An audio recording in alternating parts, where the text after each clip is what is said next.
नमस्कार दोस्तों, सभी मित्रों का स्वागत है। आज लैब असिस्टेंट की ये पहली क्लास है जिसमें हम चर्चा करेंगे कवक के बारे में। तो आपके सिलेबस जीव विज्ञान के पार्ट ए में टॉपिक दिया गया है कवक, जिसे हम फंजाई के नाम से जानते हैं। तो दोस्तों, कवक को आप आसानी से समझ सकते हो। चलिए स्टार्ट करते हैं। परपोषी जीवों में फंजाई कवक का जीव जगत में विशेष अद्भुत स्थान है। इनकी आकारिकी तथा वास स्थानों में बहुत विभिन्नता होती है। तो फंजाई जो होते हैं परपोषी होते हैं, अर्थात दूसरे जीवों से या फिर पादपों पर निर्भर रहकर के अपना भोजन प्राप्त करते हैं। आपने नम रोटी एवं सड़े हुए फलों में कवक को देखा होगा। तो आपने देखा होगा दोस्तों कभी कभी कि रोटी के ऊपर हरी हरी सी वो लग जाती है, उसे क्या कहते हैं, हम कवक के नाम से जानते हैं। सड़े हुए फलों पर सफ़ेद सफ़ेद सा जाल सा लग जाता है, तो वो भी क्या है, कवक ही होता है। तो कवक जो है आप समझ गए होंगे। अगला एग्जाम्पल है सामान्य छत्रक। सामान्य छत्रक जिसे मशरूम भी कहते हैं, आपने इसको खाकर भी कभी चेक किया होगा। मशरूम जो आपने देखी होगी, कभी कभी छतरी जैसी होती है, छाता जैसी होती है। तो ये ऐसे प्रकार की जो होती है, आपने कभी कभी देखा होगा बरसात के दिनों में ऐसे वो लगी होती है, वो क्या है, वो छतरी होती है, अर्थात छत्रक होता है, जिसे हम मशरूम के नाम से जानते हैं। तथा कुकुरमुत्ता टोडस्टूल भी फंजाई है। तो ये फंजाई के कुछ उदाहरण हैं, जैसे कि मशरूम कवक और कुकुरमुत्ता। अगला है सरसों की पत्तियों पर स्थित सफ़ेद धब्बे परजीवी फंजाई के कारण होते हैं। तो सरसों की पत्तियों पर भी कभी कभी सफ़ेद सफ़ेद जो धब्बे लग जाते हैं, वो भी एक कवक की वजह से लगते हैं। कुछ एक कोशिक फंजाई जैसे यीस्ट का उपयोग रोटी तथा बियर बनाने के लिए किया जाता है। यीस्ट का उपयोग किसके लिए किया जाएगा? रोटी तथा बियर बनाने के लिए यीस्ट का प्रयोग किया जाता है। आगे देखिए, अन्य फंजाई पौधे तथा जंतुओं के रोग के कारण होते हैं। कुछ पौधों तथा जंतुओं में कवक से रोग भी हो जाते हैं। जैसे आपने देखा होगा मनुष्य के जो दांत होता है, माइक्रोस्पोरम की वजह से होता है, तो वो भी एक क्या है, कवक है। उदाहरण के लिए गेहूं में कीट रोग पक्सीनिया के कारण होता है। तो ये बात इंपॉर्टेंट हो जाती है, गेहूं में जो रोग होता है वो किसके वजह से होता है? ये गेहूं में कीट रोग जो होता है वो पक्सीनिया कवक के कारण होता है। तो गेहूं में कीट रोग आपको याद रखना है, पक्सीनिया कवक के कारण गेहूं में क्या हो जाता है, कीट रोग हो जाता है। कुछ फंगल जैसे कि, फंगल का मतलब दोस्तों कवक, कुछ फंगल जैसे कि पेनिसिलियम, इससे प्रतिजैविक मतलब एंटीबायोटिक का निर्माण भी किया जाता है। तो पेनिसिलिन से किसका उत्पादन किया जाता है? एंटीबायोटिक बनाई जाती हैं। तो एंटीबायोटिक जो बनाई जाती है, पेनिसिलियम नोटेटम नाम का एक कवक है, इस पेनिसिलियम नोटेटम नाम के कवक से एंटीबायोटिक बनाई जाती है। ये क्वेश्चन एक बार पूछा गया है। ये हवा, जल तथा मिट्टी में एवं जंतु तथा पौधों पर पाए जाते हैं। ये गर्म तथा नम स्थानों पर सरलता से उग जाते हैं। तो ये हवा में भी, जल में भी, मिट्टी में, कहीं भी ये पाए जा सकते हैं। तथा ये गर्म और नम जो स्थान होते हैं वहाँ पर भी आसानी से उग जाते हैं। क्या आपने कभी सोचा है कि हम अपने भोजन को रेफ्रिजरेटर में क्यों रखते हैं? हाँ, इससे हम अपने भोजन को बैक्टीरिया अथवा फंजाई के कारण खराब होने से बचाते हैं। फंजाई कैसे होते हैं? तंतु में ही होते हैं, फाइब्रस होते हैं। जैसे कि मशरूम ये कवक है, तो इसमें इस प्रकार से क्या होते हैं, फाइबर होते हैं। ये इन फाइबरों को हम क्या कहते हैं, हाइफी के नाम से जानते हैं। इनको क्या कहा जाता है? कवक सूत्र इनको कहते हैं, कवक सूत्र होते हैं। और सारे कवक, बहुत सारे कवक सूत्र मिलकर के क्या बना देते हैं, कवक एक जाल बना देते हैं। कवक का क्या बना देते हैं? जाल।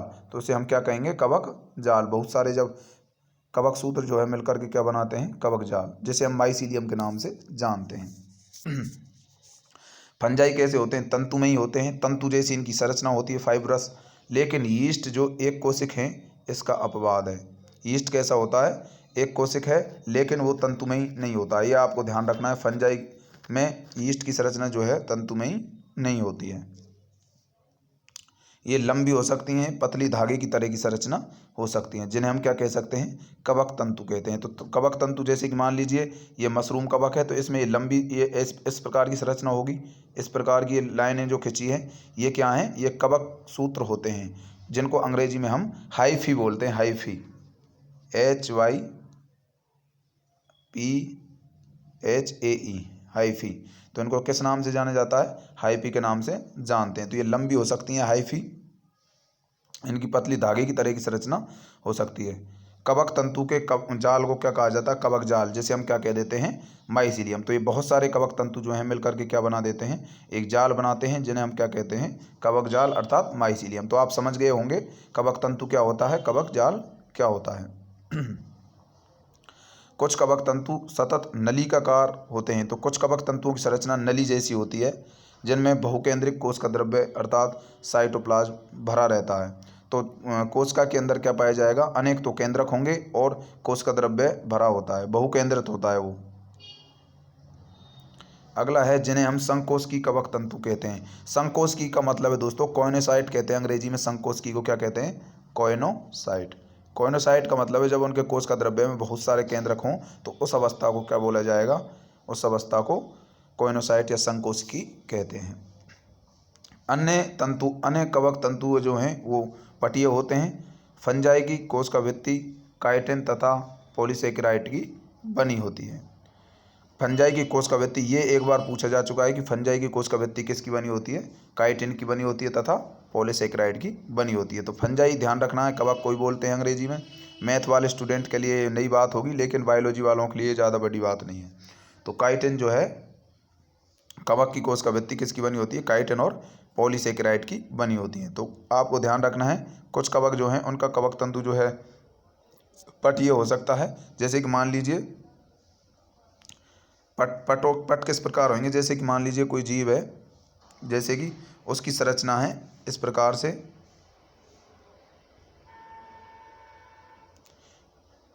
ये मान लीजिए इसमें इस प्रकार कवक जो सूत्र है वो निकला हुआ है। इस प्रकार और भी कवक सूत्र हैं बहुत सारे, यहाँ पर भी कवक सूत्र हैं, इसमें ध्यान रखिए। तो इस प्रकार ये कवक सूत्र हैं। अब देखिए यहाँ पटीय का मतलब होता है जैसे इस प्रकार बीच में इसमें जो भाग होते हैं जिसको दो भागों में बांट दें, इसमें भी केंद्रक हो गया, इधर भी केंद्रक हो गया। यहाँ से बटा हुआ है तो इधर भी केंद्रक हो गया, और यहाँ जो है यहाँ भी बटा हुआ है तो इधर भी केंद्रक हो गया। इधर से भाग दो हो गए तो इधर भी केंद्रक, ऊपर भी केंद्रक और नीचे भी केंद्रक। ऊपर भागों में बटा हुआ, पटों में बटा हुआ है। तो इस प्रकार पटों में ये डिवाइड होता है। तो दोस्तों आप देख सकते हो पटों में इस प्रकार विभाजित होते हैं। तो ये जो होते हैं कवक सूत्र होते हैं, और बहुत सारे कवक सूत्र जो हैं ये मिलकर के क्या बना देते हैं? कवक जाल का निर्माण करते हैं। तो आपने देखा होगा कि अधिकांश फंजाई कैसे होंगे? परपोषी होंगे। वे मृत बस्ट्रेट मतलब मृत जो जीव होते हैं, नष्ट हुए जीव, उनके घुलनशील कार्बनिक पदार्थों को अवशोषित कर लेते हैं, अतः इन्हें क्या कहते हैं? मृतजीवी। तो कवक मृतजीवी होते हैं अर्थात मृत जीवों से अपना भोजन प्राप्त करते हैं। जो फंजाई सजीव पौधों तथा जंतुओं पर निर्भर करती हैं उन्हें क्या कहते हैं?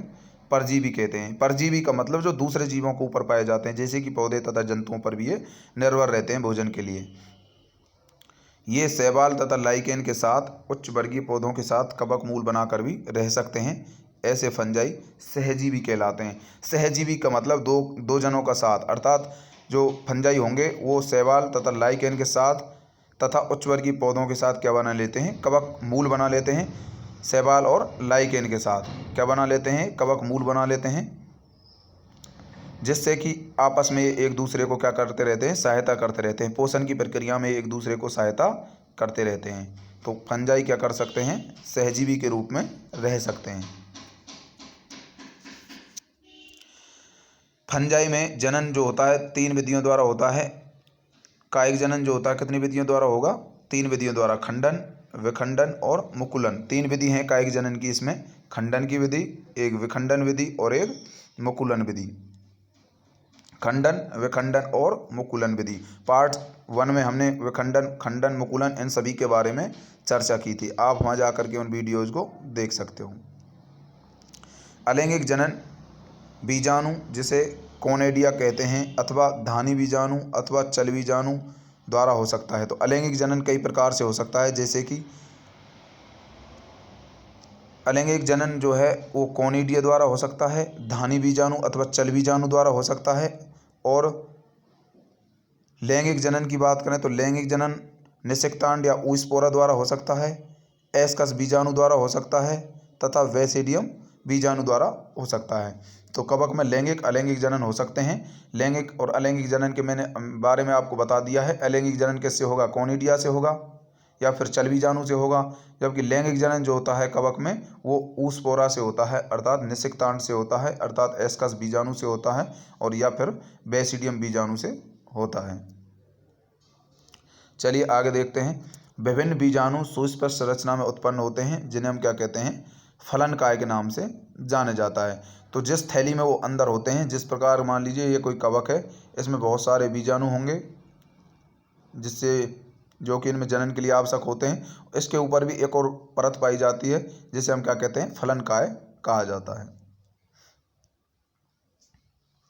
लैंगिक चक्र में निम्नलिखित 3 सोपान होते हैं।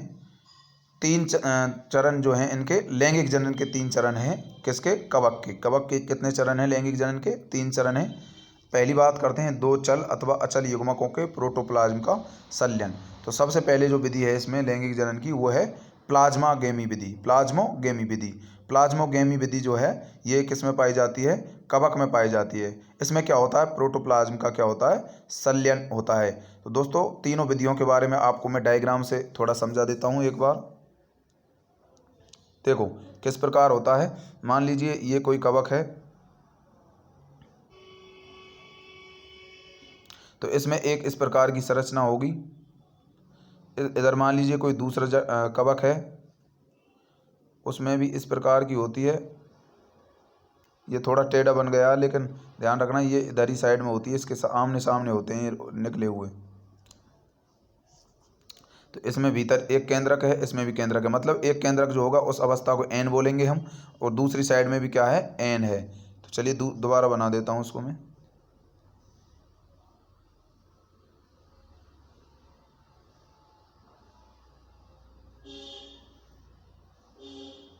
इस प्रकार तो आप देख सकते हो इधर भी एक केंद्रक है मतलब एन अवस्था है, इधर भी एक केंद्रक है मतलब एन अवस्था बोल सकते हैं इसको हम।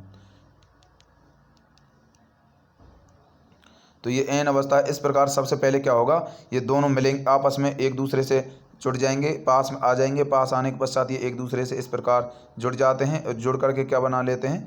जुड़ करके ये इस प्रकार आपस में जुड़ गए और क्या हो गया दोस्तों? इनका प्रोटोप्लाज्म जो है इसमें भरा पड़ा है, जो वो प्रोटोप्लाज्म जो है आपस में इनमें मिल जाएगा।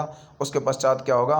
केंद्रक इनके आपस में संलयित हो जाएंगे, जुड़ जाएंगे। 2 केंद्रक, इसका भी एन हो गया और इसका भी एन हो गया, तो मिल करके क्या हो जाएगा? एन प्लस एन अर्थात द्विगुणित अवस्था हो जाएगी, अर्थात द्विकेंद्रक की अवस्था हो जाती है। 2 केंद्रक जब मिल जाएंगे, इधर भी एन इधर भी एन, तो द्विकेंद्रक ही बोलेंगे। तो इस प्रकार इनका क्या होता है? प्लाज्मा का संलयन होता है, अर्थात प्रोटोप्लाज्म का क्या हो जाता है? संलयन हो जाता है। 2 केंद्रकों के संलयन को क्या कहा जाता है? केंद्रक संलयन के नाम से जाना जाता है। बाद में क्या होगा? उसमें विभाजन होगा जिससे क्या होगा? वो अलग अलग भागों में बट जाते हैं धीरे धीरे। बाद में क्या होगा दोस्तों? बाद में इस प्रकार आपको दिखा देता हूँ एक बार। इस प्रकार वो दोनों मिले हुए थे, दोनों का प्रोटोप्लाज्म मिल गया था। बाद में फिर एक इधर से दोनों में एक उभार सा बनेगा, ऊपर की ओर उभार सा बनता जाएगा। ये द्विगुणित अवस्था होगी एन प्लस एन, और बाद में इस प्रकार इनमें से अलग होकर के क्या हो जाएगा? वो एक नया जो है कवक बन जाता है। तो सबसे पहले जो होती है कवकों में लैंगिक जनन की विधि प्लाज्मोगेमी होती है। 2 केंद्रकों के संलयन को हम केंद्रक संलयन कहते हैं। युग्मनज में क्या होगा? मियोसिस होगा, अर्धसूत्री विभाजन होगा। मियोसिस का मतलब अर्धसूत्री विभाजन। मियोसिस के कारण अगुणित बीजाणु बनना। लैंगिक जनन में संयोजन संगम के द्वारा दो अगुणित कवक तंतु पास पास आते हैं। तो मैंने आपको बता दिया दोनों कवक तंतु एक दूसरे के पास पास आ जाएंगे और संलित हो जाते हैं। और वो क्या हो गए? संलित हो गए थे दोनों कवक तंतु जब दोनों जीवों के एक दूसरे के पास आए थे, जैसे मैंने आपको ये समझाया था। एक तो ये कवक तंतु हो गया और इसी प्रकार सामने जो है इसका दूसरा कवक तंतु है। ये दोनों एक दूसरे की ओर चलते हैं। इस प्रकार ये एक दूसरे के पास पास आ जाते हैं और इनका केंद्रक क्या हो जाता है? इनका केंद्रक जो है संलित हो जाता है। तो पास पास आने के बाद इनका केंद्रक संलित हो जाता है। कुछ फंजाई में 2 गुणित कोशिकाओं में संलयन के तुरंत बाद एक द्विगुणित 2n कोशिका बन जाती है। तो मैंने आपको बता दिया 2n जब मिलेंगे तो कौन सी अवस्था बन जाएगी? 2n अर्थात n प्लस n। यद्यपि अन्य फंजाई एस्कोमाइसिटीज में एक मध्यवर्ती द्विकेंद्रिक अवस्था n प्लस n अर्थात एक कोशिका में 2 केंद्रक बन जाते हैं। तो एस्कोमाइसिटीज जो होता है कवक का ही एक वर्ग है। 4 वर्ग हम पढ़ेंगे, फाइकोमाइसिटीज, एस्कोमाइसिटीज, बेसिटीज, इस प्रकार आप पढ़ोगे। तो दोस्तों जो है एस्कोमाइसिटीज उसमें केंद्रक जो है द्विकेंद्रक की अवस्था ही रहेगी, उसमें केंद्रक जुड़ेंगे नहीं। लेकिन और जो जगत हैं कवक में ही, उन सभी में केंद्रक क्या होगा, जुड़ करके 2n हो जाएगा, मतलब उनका केंद्रक आपस में जुड़ जाएगा। लेकिन जो एस्कोमाइसिटीज होते हैं उनके दोनों केंद्रक जो हैं उसकी के अंदर रहते हैं, वो आपस में जुड़ते नहीं हैं, तो उस अवस्था को हम n+n बोल देते हैं। ये कंडीशन होती है n+n एस्कोमाइसिटीज में। एक कोशिका में 2 केंद्रक बनते हैं, ऐसी परिस्थिति को क्या कह देते हैं हम, केंद्रक युग्म। युग्म का मतलब आपस में एक ही कोशिका में 2 केंद्रक होना, इसे बोलेंगे हम केंद्रक युग्म। केंद्रक संलयन का मतलब जब केंद्रक आपस में जुड़ जाएंगे। बाद में पैतृक केंद्रक संलयन हो जाते हैं और कोशिका द्विगुणित बन जाती है, जिसे फंजाई फलनकाय बनाती है। और फिर फंजाई क्या बनाएगी, फलनकाय बनाएगी, जिसमें क्या हो जाएगा, न्यूनीकरण विभाजन हो जाएगा, जिसके कारण अगुणित बीजाणु बन जाएंगे। तो फलनकाय मैंने आपको बता दी, जैसे ही उसमें इस प्रकार उभार बनेगा तो उसके ऊपर एक और फलनकाय इस प्रकार बन जाएगी, और धीरे धीरे जो अलग अलग 2 केंद्रक थे वो दोनों केंद्रक अलग अलग इसमें डिवाइड हो जाएंगे और 2 अलग अलग कवक तंतु बन जाते हैं। कवक जाल की आकारिकी बीजाणु बनने तथा फलनकाय बनने की विधि को भी विभिन्न वर्गों में विभक्त करने का आधार है। तो चलिए आपको दिखा देता हूँ। सबसे पहले तो आप देख सकते हो कवकों को।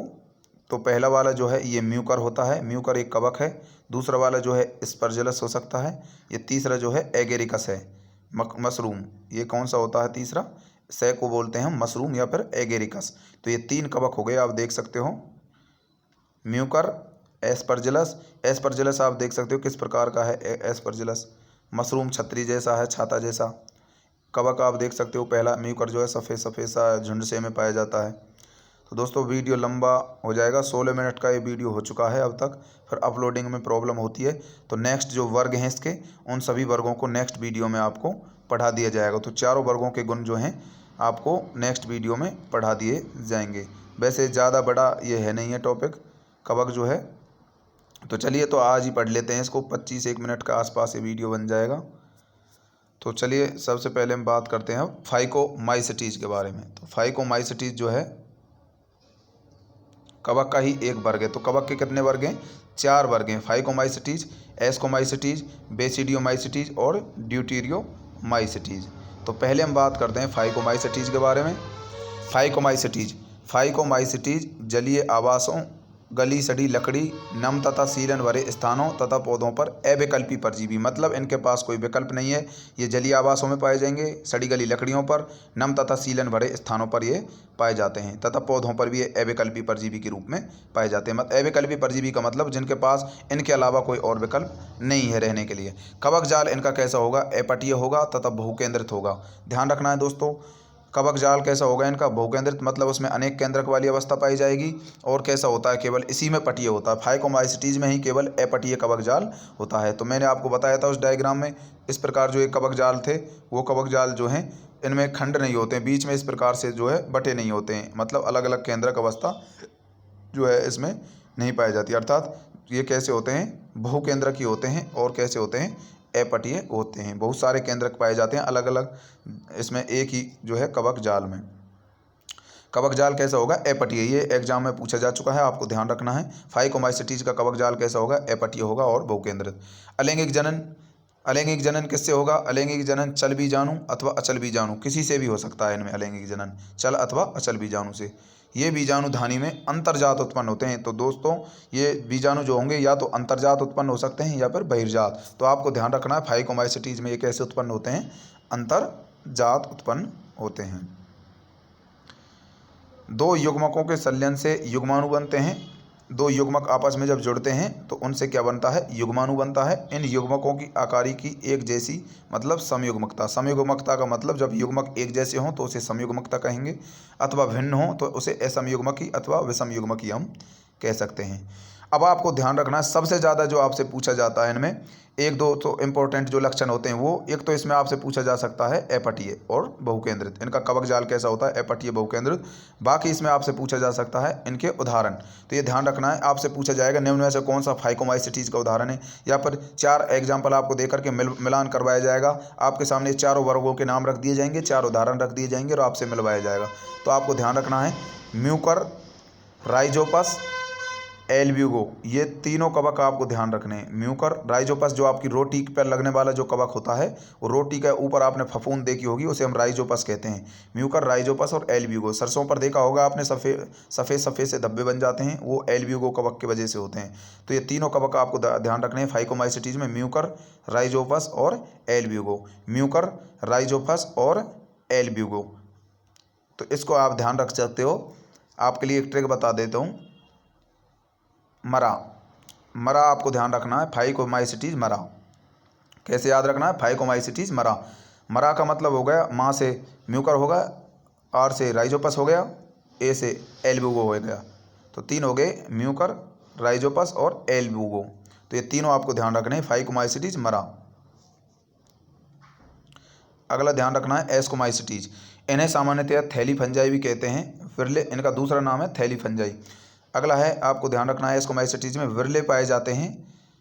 एस्कोमाइसिटीज एक कोशिक होते हैं जैसे कि यीस्ट, सैक्रोमाइसीज के अलावा ये बहुकोशिक जैसे कि पेनिसिलियम हो सकते हैं। तो जो एस्कोमाइसिटीज कवक होते हैं वो एक कोशिक या फिर बहुकोशिक भी हो सकते हैं। एक कोशिक का एग्जाम्पल जैसे यीस्ट, इसका दूसरा जो वैज्ञानिक नाम है वो है सैक्रोमाइसिस सेरेबिसी। तो सैक्रोमाइसिस जो हो गया यीस्ट का नाम हो गया। इसके अलावा ये बहुकोशिक भी हो सकते हैं जैसे कि पेनिसिलियम कवक।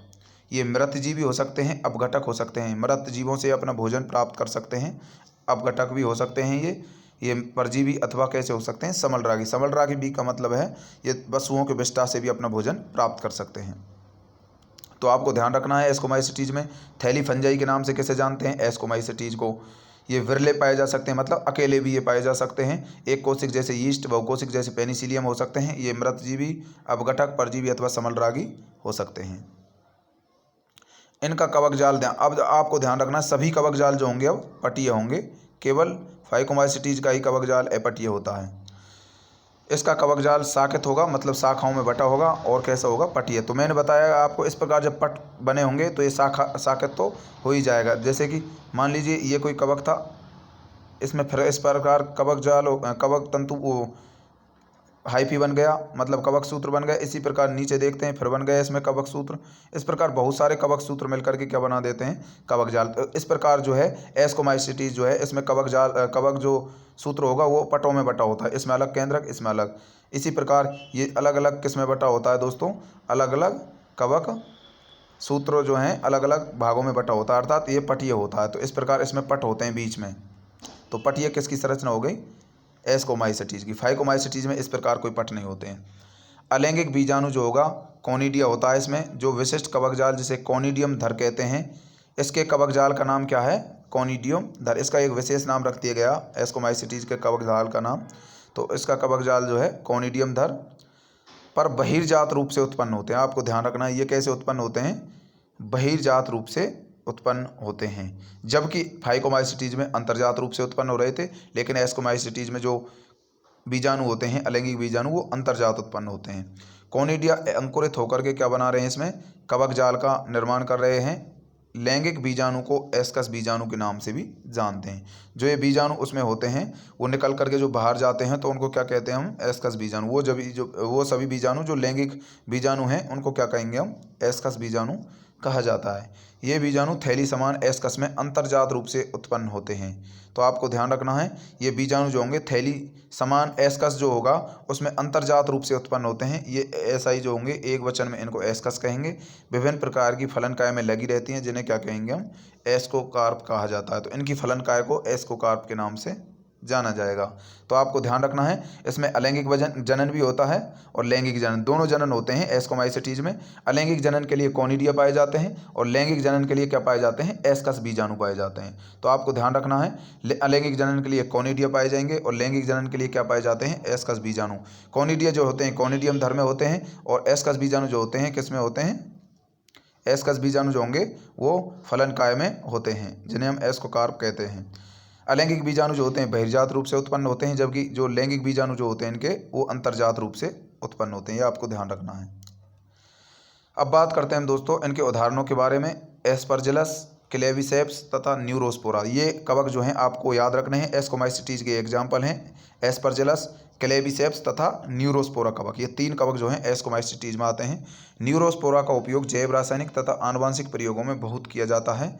इस कारण यह पादप जगत का ड्रोसोफिला के नाम से प्रसिद्ध है। ये क्वेश्चन जो है कई बार पूछा जा चुका है। निम्न में से किसे पादप जगत का ड्रोसोफिला कहा जाता है? तो आपको ध्यान रखना है किसको कहा जाता है? न्यूरोस्पोरा कवक को। तो आपसे सीधा पूछा जा सकता है निम्न में से किस कवक का उपयोग जैव रासायनिक तथा आनुवंशिक प्रयोगों में किया जाता है?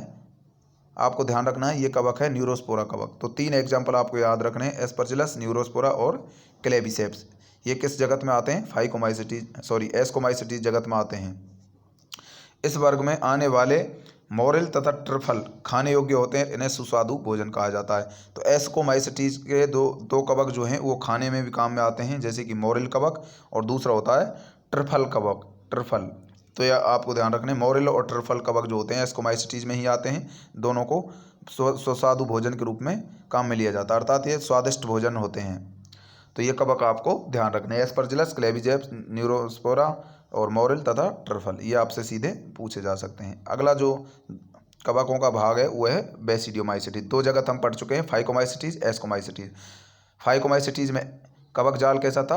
अपटीय था। बेस्कोमाइसिटीज, बेसिडियोमाइसिटीज की बात करते हैं। बेसिडियोमाइसिटीज के ज्ञात सामान्य प्रकारों में मशरूम, ब्रेक्ट फंजाई अथवा पफबॉल। ये ध्यान रखना, ये पूछा जा चुका है। निम्न में से किसे ब्रेक्ट फंजाई कहा जाता है? बेसिडियोमाइसिटीज को। पफबॉल के नाम से भी इनकी को कहा जाता है। मशरूम, इनके कुछ सामान्य प्रकार हैं, जैसे कि मशरूम, ब्रेक्ट फंजाई और पफबॉल। ये सभी किस में आते हैं दोस्तों? बेसिडियोमाइसिटीज में आते हैं। मशरूम कवक आपने देखा ही है, ब्रेक्ट फंजाई तथा पफबॉल, ये सभी बेसिडियोमाइसिटीज में आते हैं। तो आपने कभी कभी देखा होगा ये मिट्टी में भी पाए जा सकते हैं, लट्ठे पर भी पाए जा सकते हैं तथा वृक्ष के ठूंठों पर भी पाए जा सकते हैं, तथा सजीव पादपों के अंदर ये परजीवी के रूप में उगते हैं, जैसे कि किट तथा कंड, मतलब जिसे स्मट के नाम से हम जानते हैं। तो किट तथा कंड जो होते हैं तो किसके एग्जाम्पल हैं? वो बेसिडियोमाइसिटीज के एग्जाम्पल होते हैं। या एक बार ये लाइन सीधी सीधी उठ के पूछी जा चुकी है, निम्न में से कौन सा जो कवक का प्रकार है जो मिट्टी तथा लट्टे तथा वृक्ष के ठूंठों पर पाया जाता है? तो वह है बेसिडियोमाइसिटीज। कवक जाल इनका साकेत होगा तथा कैसा होगा? पटीय होता है। तो बाकी सभी में क्या था? पटीय था, फाइकोमाइसिटीज को छोड़ करके। इसमें अलैंगिक बीजाणु प्राय नहीं होते हैं, तो ये आपको ध्यान रखना है, इसमें अलैंगिक बीजाणु नहीं होते हैं। लैंगिक, लेकिन कायिक जनन जो होगा इसमें खंडन विधि द्वारा होता है। एस्कोमाइसिटीज में लैंगिक और अलैंगिक दोनों बीजाणु थे, लेकिन आपको ध्यान रखना है बेसिडियोमाइसिटीज में लैंगिक अंग नहीं होते हैं, ना ही इसमें अलैंगिक बीजाणु होते हैं। लेकिन इसमें कौन सा जनन होता है? कायिक जनन खंडन विधि द्वारा इसमें होता है। तो दोस्तों इसमें ना तो लैंगिक बीजाणु पाए जाते हैं, ना ही इसमें कोई लैंगिक अंग इसमें पाया जाता है। इसमें कौन सा जनन होगा? इसमें कायिक जनन होगा, और वो भी कौन सी विधि से होगा? खंडन विधि से होता है। लेकिन इसमें प्लाज्मोगेमी विभिन्न स्ट्रेनों वाली 2 कायिक कोशिकाओं अथवा जीन प्रारूप के संलयन से बनती हैं। तो इसमें 2 कायिक कोशिकाएं आपस में जुड़ जाती हैं, उनका जीन आपस में संलयन हो जाता है। इसमें बनने वाली संरचना द्विकेंद्रक की होती है, अतः अंततः इसे क्या कहेंगे हम? बेसिडियम। तो इसमें दोस्तों मैंने आपको बता दिया था, इसमें द्विकेंद्रक की अवस्था बन जाती है, दोनों के जो केंद्रक थे उनमें आपस में जुड़ जाते हैं, द्विकेंद्रक ही हो जाती है, जो इस डायग्राम से मैंने पहले आपको समझाया था। बेसिडियम उसी अवस्था को कहते हैं हम, इसमें जो द्विकेंद्रक की अवस्था होती है, जब 2 केंद्रक इनके जुड़ते हैं तो उस अवस्था को बेसिडियम कहते हैं। बेसिडियम में केंद्रक संलयन, कैरियोगेमी, केंद्रकों के जुड़ने को दोस्तों कैरियोगेमी के नाम से जानते हैं, जिसे हम केंद्रक संलयन भी कहते हैं या फिर कैरियोगेमी। तथा मियोसिस होता है, मतलब अर्धसूत्री होगा उसमें, जिसके कारण 4 बेसिडियम बीजाणु बन जाते हैं। जो केंद्रक उसमें 2n अवस्था में होता है उसमें विभाजन होता है, विभाजन से उसमें क्या होगा? जैसे ये वो ऊपर को उठी थी, जब उसमें 2n अवस्था हुई थी तो उस समय क्या होगा? ये फट करके क्या बनाएगा? ये फट करके 4 जो है इसमें बीजाणु बनते हैं, 4 में से 3 जो है निष्क्रिय हो जाते हैं, अक्रियाशील रहते हैं, 1 क्रियाशील रहता है। तो इस प्रकार इसमें से क्या होता है? बेसिडियम बीजाणु निकलते हैं। ये 4 बेसिडियम बीजाणु होते हैं, 4 बेसिडियम बीजाणु होते हैं। बेसिडियम बीजाणु बेसिडियम पर बहिर्जात रूप से उत्पन्न होते हैं। तो आपको ध्यान रखना, बेसिडियम बीजाणु कैसे उत्पन्न होते हैं? बहिर्जात रूप से उत्पन्न होते हैं। बेसिडियम फलनकाय में लगे रहते हैं, जिसे हम बेसिडियोकार्प के नाम से जानते हैं। इसके कुछ सामान्य उदाहरण एकेरिकस, मशरूम, ऑस्ट्रेलेगो कंड और पक्सीनिया किट फंगस।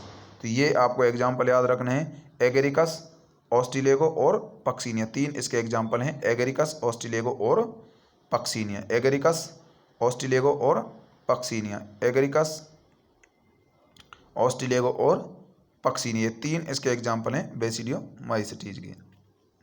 लास्ट जो जगत है इसमें वो है ड्यूटेरोमाइसिटीज। इसको हम अपूर्ण कवक भी कह देते हैं, ये अपूर्ण कवक के नाम से भी जाना जाता है ड्यूटेरोमाइसिटीज। ये भी एक बार पूछा जा चुका है, क्योंकि इसकी केवल अलैंगिक तथा अथवा कायिक प्रवस्था ही ज्ञात हो पाई है। तो इसके अलैंगिक और कायिक प्रवस्था के बारे में ही अब तक जानकारी प्राप्त हो पाई है। जब इस फंजाई को लैंगिक प्रवस्था की खोज हो जाती है तब उसे उचित वर्ग में रख दिया जाए। इस वजह से इसको अपूर्ण कवक कहा गया है, क्योंकि इसकी केवल अभी तक इसकी अलैंगिक और कायिक जनन के बारे में ही, कायिक प्रवस्था के बारे में इसकी जानकारी हो पाई है। लैंगिक प्रवस्था की अभी तक इसकी खोज नहीं हो पाई। इस वजह से इस कवक को हम अपूर्ण कवक भी कहते हैं। जब लैंगिक प्रवस्था की खोज हो जाएगी उसके पश्चात इनको एक उचित वर्ग में रख दिया जाएगा। यह भी संभव है कि अलैंगिक अथवा कायिक प्रवस्था को एक नाम दे दिया गया हो और उन्हें ड्यूटेरोमाइसिटीज में रख दिया गया हो और लैंगिक प्रवस्था को दूसरे वर्ग में रख दिया गया हो। तो अलैंगिक और कायिक प्रवस्था को एक साथ रखेंगे और जो है इनकी लैंगिक प्रवस्था को अलग से रख दिया जाएगा, अलग से उसका भाग बना दिया जाएगा। तब उन्हें ड्यूटेरोमाइसिटीज से निकाल दिया गया, फंजाई की उचित पहचान की गई, अर्थात लैंगिक प्रवस्था को दूसरे वर्ग में, और बाद में जब उनके अनुबंधों का पता लगा और फंजाई की उचित पहचान हो गई तब उन्हें ड्यूटेरोमाइसिटीज से निकाल दिया गया। एक बार ड्यूटेरोमाइसिटीज के सदस्य की उचित लैंगिक प्रवस्था का पता लग जाए तब उन्हें एस्कोमाइसिटीज और बेसिडोमाइसिटीज में ही सम्मिलित कर लेंगे। तो उसमें जो अलैंगिक प्रवस्था और जो कायिक प्रवस्था होगी उसको तो ड्यूटेरोमाइसिटीज में रखेंगे, बाकी लैंगिक प्रवस्था वाले को एस्कोमाइसिटीज या फिर बेसिडियोमाइसिटीज में रख दिया जाएगा, शामिल कर दिया जाएगा।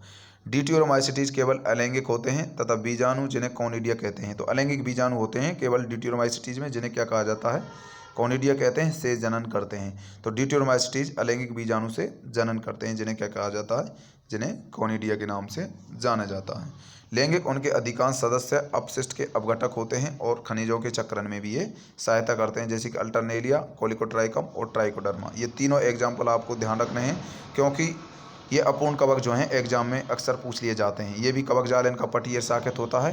कुछ सदस्य इनके मृतजीवी भी होते हैं तथा परजीवी भी होते हैं।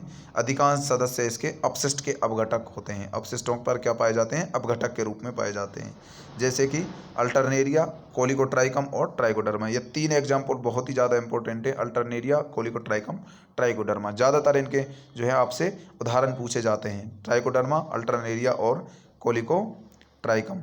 ट्राइकोडर्मा, अल्टरनेरिया, कोलिकोट्राइकम, ये 3 एग्जाम्पल जो हैं किसके हैं, ड्यूटेरोमाइसिटीज के हैं। बेसिडियोमाइसिटीज के भी 3 एग्जाम्पल थे, आपको ध्यान रखने हैं, एगेरिकस, ऑस्ट्रेलेगो और पक्सीनिया। एगेरिकस, ऑस्ट्रेलेगो और पक्सीनिया। न्यूरोस्पोरा, क्लेविसेप्स, एस्परजिलस, ये किसके एग्जाम्पल थे, एस्कोमाइसिटीज के। और फाइकोमाइसिटीज के आपको बता दिए गए थे, म्यूकर, राइजोपस और एल्ब्यूगो। तो दोस्तों ये कवक जगत है। नेक्स्ट जो वीडियो आएगा उसमें इसके कुछ मोस्ट इंपॉर्टेंट क्वेश्चंस लेकर आऊँगा, तो वो आपको याद रखने होंगे। इसको एक बार आप एनसीईआरटी से पढ़ लेना, जिससे कि इसके लक्षण आपको याद हो जाएं और इसके उदाहरण भी आप रट लेना, या आपसे पूछे जा सकते हैं। तो दोस्तों आशा करता हूं कि वीडियो आपको पसंद आया होगा। वीडियो पसंद आया हो तो चैनल को सब्सक्राइब करना ना भूलें और वीडियो को लाइक भी करें, जिससे कि आपको अगली वीडियोज़ आपके सिलेबस से संबंधित मिलती रहें। तो आपका जितना सपोर्ट रहेगा उस हिसाब से आपकी वीडियोज़ बनती रहेंगी। धन्यवाद।